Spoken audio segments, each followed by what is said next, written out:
First one, let's look at policy rate cuts are mostly behind us.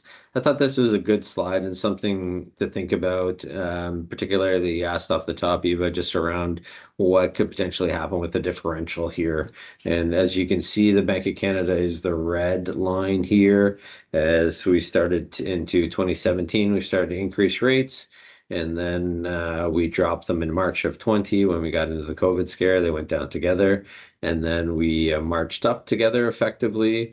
And then into the latter part of 2023, we went sideways, excuse me, went on hold before the US, and then it proceeded to cut before the US. And so we've been cutting rates now for some time.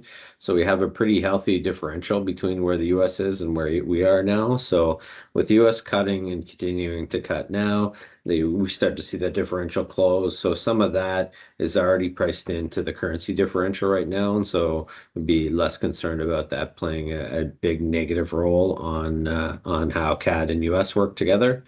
But the one thing that typically happens on the back of this is you start to, if we are done cutting at this point, you start to see a flattening of the yield curve. So right now we have a normal steep yield curve where front end is lower than the long end.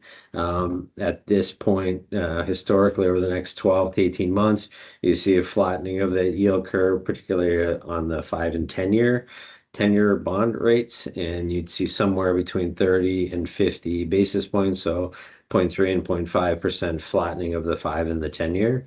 And so that's something to be conscious of, certainly from a perspective of if you have mortgage or credit or anything along those lines, what should you do if that happens, that flattening?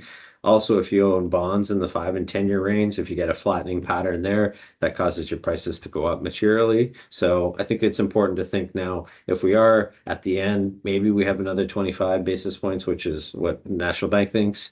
But we're certainly in the seventh or eighth inning on this current cutting cycle, barring material economic sell-off next year.